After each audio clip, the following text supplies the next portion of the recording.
from Southern Maryland's weather leader. This is a JB Weather Alert.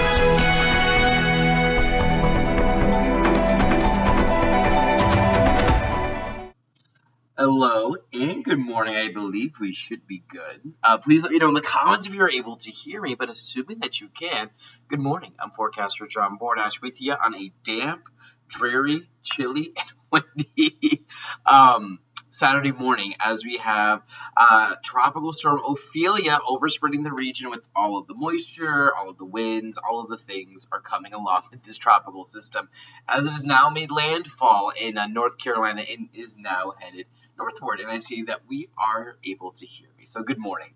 I'm just here to give you a quick update on where things stand right now as we sit just after 9 a.m. and kind of where we're headed through the day. I am starting it off this morning right away with William Richmond Inc. HD radar, just to show you generally what we're taking a look at. Satellite is laid underneath, and as we go ahead and zoom in, down here, if we put this back in motion, you can see the twisting, turning motion down here towards the Greenville area. That is going to be the core of Ophelia, right? So this is where our tropical storm currently sits, and we currently sit with winds of 65 miles per hour. So still a rather, significant tropical system that currently sits out here now inland of North Carolina. And actually, if I put this back in motion, you can see here briefly these string of red boxes that pop up. Take a look at those near Elizabeth City. Those are some tornado warnings that were occurring earlier this morning, and that is indicative of the immense amounts of turning and twisting throughout the different layers of the atmosphere this morning, and that tends to be the case with these tropical systems. And if we just zoom out, I can show you, typically when we are talking tropical systems, so Ophelia currently sits right around here, right? And this bad boy is going to be tracking northward. Typically, if we're talking a tornado threat, right, it's going to be to the east of the track, and that is where we've seen just so far one tornado warning this morning, and that does bring me some good news that we've only seen one. If I can take you back here to Hurricane Isaias, it's the summer of 2020. This is the storm that brought 6 to 12 inches of rain across the region, and we saw a lot of tornado warnings that morning. I was here for 8 hours tracking those live. What we noted before those tornadic cells even got here with that tropical system was that down in parts of Virginia and North Carolina, we had a string, multitudes, waves of tornado warnings, and we've yet to see that this morning, which is really good news. Let me bring you on over here to our graphics. Let me show you what we're talking about. This is going to be an overview of that local impact here in Southern Maryland from this tropical system as it moves inland and continues to progress northward. We had those showers around this morning. We saw kind of our first batch of heavy rain. And if I zoom out, actually, come back over here to radar, you can see to the north of our region here across parts of Pennsylvania, northern parts of Maryland, this mass extent of rain from Hagerstown to Harrisburg to Allentown. That was over us last night, and that has so far brought us a good inch of rain or so for many locations. This main corridor of moisture is now to the north, and now we're in this spot where we're talking spotty off and on rain, but we can see that there are heavier pockets of rain within this area. It just isn't as widespread as to the north, and that's what we're going to continue to track. Those periods of heavy rain really do start to ramp up here as we approach the lunchtime hour going into this afternoon and evening. Let me say, and I've said this, periodically, but this is not going to be it's going to rain every moment of every day between now and Monday morning. This is not that well, it's a tropical cyclone, but it's definitely not one of the best well-presented ones. This is not a tropical cyclone where you have a hurricane with a clear defined eye with walls of water and rain around it. We have lots of dry air that is impeded into the system, which is going to allow for the rain to be more spotty off and on in nature. But rain will remain possible through Monday, just will not always be raining everywhere all the time. We do have this onshore flow right now, and if I take a look quickly at what we're seeing over at Pax River, for our latest hourly observation. We know it's raining, of course. We are looking at sustained winds of 24 miles per hour with those gusts already up to 41 miles per hour. And that really does kind of line up nicely with what we were outlining today, those 30 to 45 mile per hour gusts, and that is going to help allow for that increased water rise. So 1 to 3 foot water rise, and what I do want to show you with that, to quickly bounce out of this, let me bring it on in one of our threat assessments. So this is going to be the threat assessment here for our tropical system when we're talking about coastal inundation. What is this map showing you? This is generally going to be water height above your typical normal levels. So where we see these like blue shadings down here near St. Mary City off the Calvert County coast, that's about a foot or two of additional water rise. Where we start to get into like these greenish colors, we're talking like maybe like a 2 to 4 foot water rise, and then when we start to introduce yellows, that starts to get closer towards a 5 foot water rise. That is not necessarily a 5 foot storm surge, but it is just additional water rise on top of our typical sea heights. So we can see that the highest are the most impacted areas from coastal water rise actually are not going to be along the bay this time. They're going to be back in our rivers and into the back bays. So we're talking like upstream of the Potomac River, because what we have, right, is during our high-low tide cycles, water's pushing out and pushing in, and then when we have that additional push of water in with the tropical system, thanks to our onshore flow, that's going to help to push that water in, and we start to see increased water level heights. So for those of you with interest along the Potomac River in Prince George's and Charles counties, keep this in mind, as well as Prince William, Stafford County, King George County. The Rappahannock River, too, this is going to be an issue. Port Royal, keep this in mind. And also up here in the Wicomico River. Like, a lot of these smaller back rivers, it's going to be an issue. Like, as you head up the Patuxent River, you start to see those greens get introduced. So that gives you a general idea. And then actually down here, what you can see, this like line, this is the projected path of Ophelia. And I had said earlier that the highest tornado threat with tropical systems, by and large, tends to exist on the east side of the track. And if our track is only is cutting through the far southern parts of our region, yes, that means that eastern tornado threat exists over the Delmarva, but that's not over our region. To be fair, we need to monitor. This could like just a wobble of 25 miles then put southern parts of our region into a potential tornado threat that we will need to watch. And the reason that tornadoes do tend to become an issue with tropical systems is because there is so much twisting and turning in the atmosphere, and over water, there's very little friction, right? And that just allows winds to freely move around against twist and turn, and we can see water spouts. And then as those cells move on shore, we can get short-lived, weak tornadoes. So it's going to be something we need to watch this afternoon and evening. I do not expect a widespread tornado outbreak. Let me just say that clearly. I do not expect that.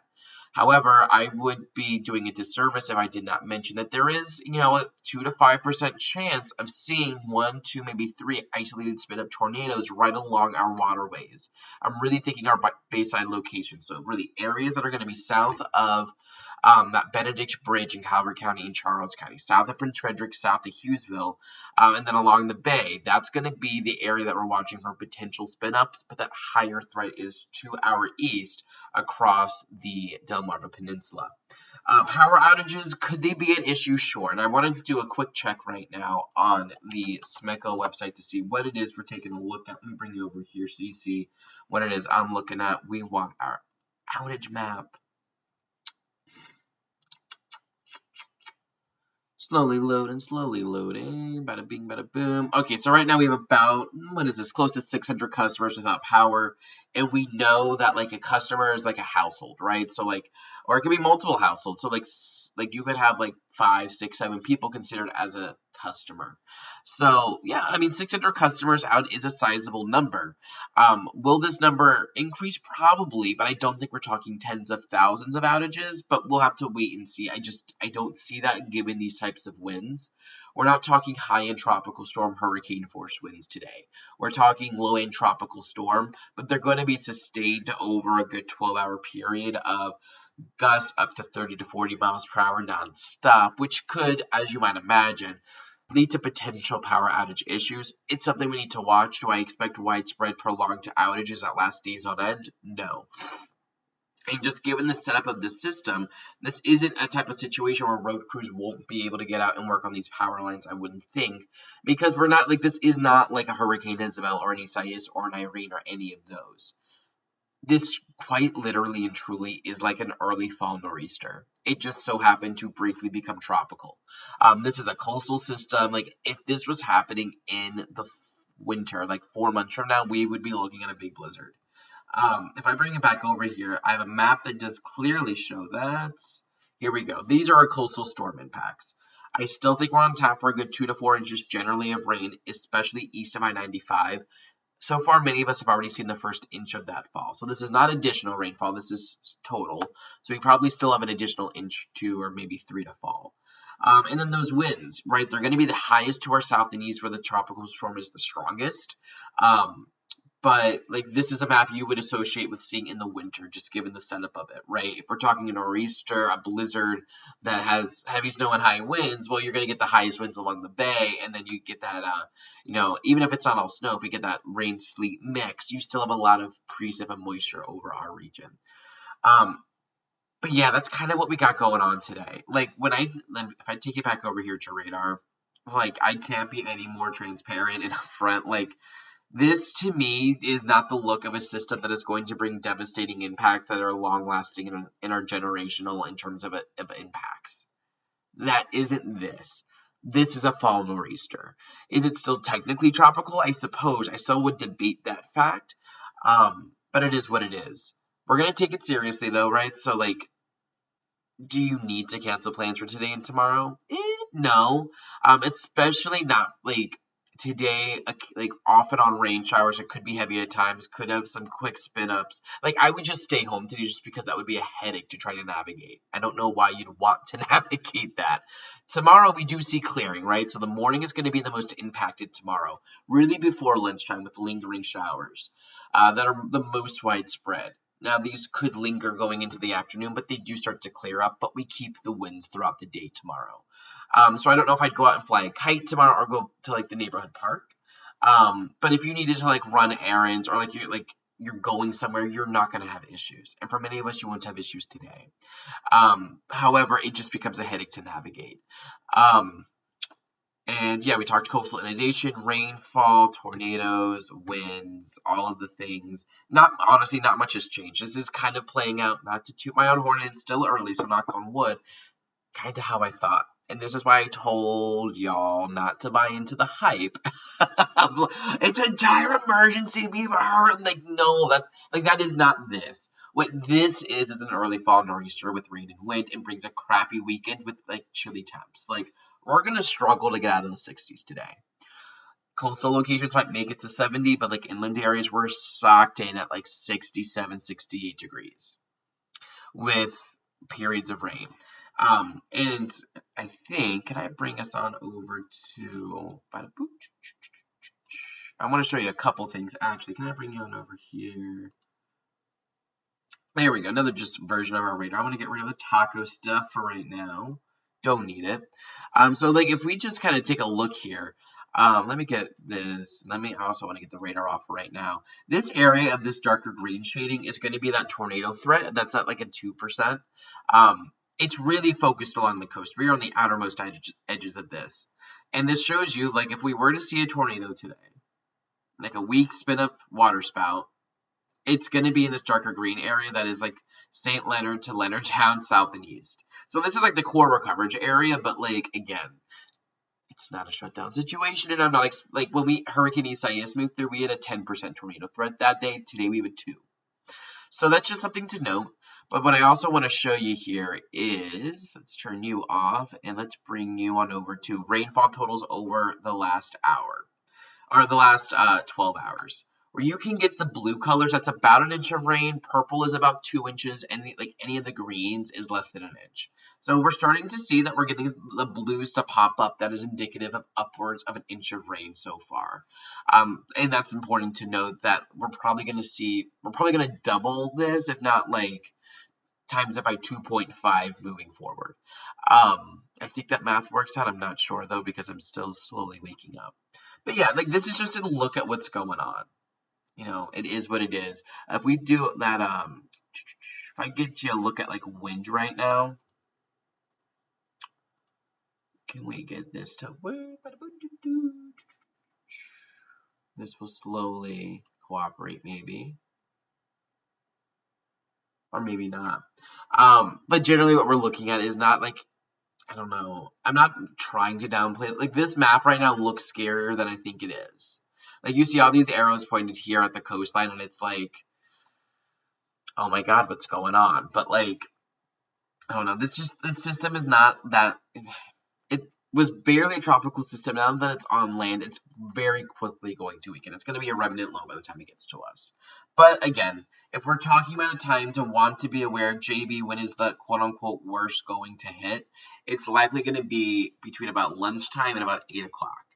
And even saying that it's going to be spotty off and on rain. What I will show you, if I bring it back over here quickly to radar, is you can see, and I want to get the extra stuff off actually now. We have like this initial band of heavy rain that's now up in Pennsylvania.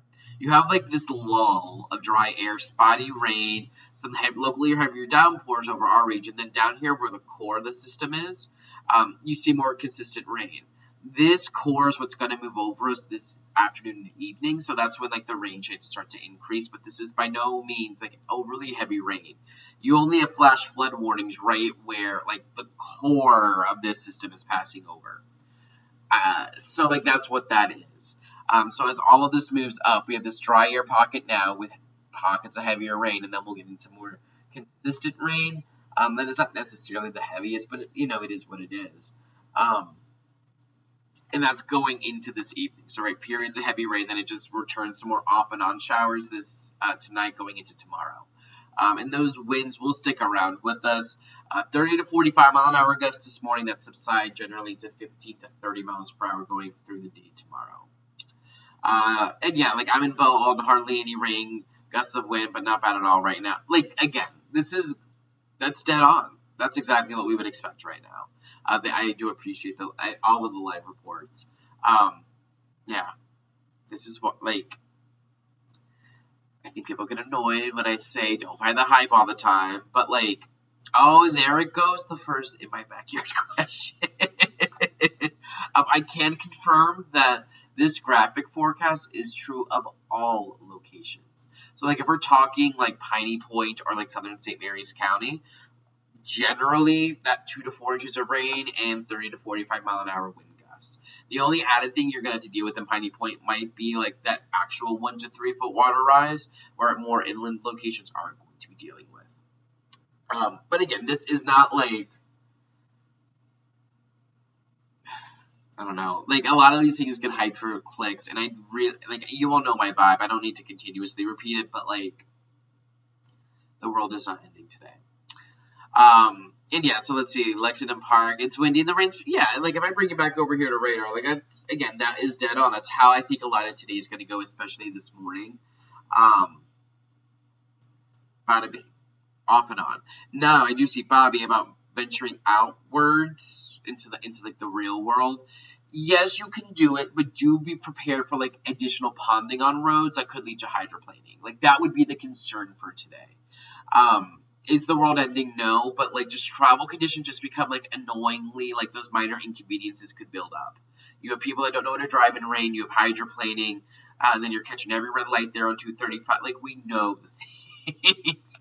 Like, I would stay home today, but it's not because it's like an all-out tropical storm, it's just because like it's just kind of crappy weather outside today. And I will say, this is why I do not answer the in my backyard questions, because everyone is asking about their individual location. So with that, I'm going to tap out. I will show you quickly a very good tool that you are more than welcome to use. And actually, I would encourage this. If we come on over here and I take you over to jbweather.net, quickly before we go, I come over here to the radar. Bottom being, this is jbweather.net/radar. You can actually answer your own in my backyard questions, because like if I'm here, I want to know what's going on like in the Chesapeake Ranch Estates. I can zoom right in. I can see, like, look at all these roads, and not only this is current radar. I can do future radar over the next hour, future radar over the next 48 hours. I can do lightning. I can do, like, I can take a look at like the infrared satellite, and I can track Ophelia in real time as I zoom out. Like, there she is. So all of the things. You have access. You're all good. But that is what I have for you now. I'm going to be here live with you throughout the day. I will have more live updates definitely this afternoon when there's real things to report. Do just stay weather aware throughout the day. And yeah, we'll make it through. And bearing the world ending, we will make it through. Have a good one. Thank you for joining me right now. I'm lead forecaster John Bordash. Have a nice and safe one, and keep it tuned here to JB Weather for the latest information. Check the forecast anytime online at jbweather.net.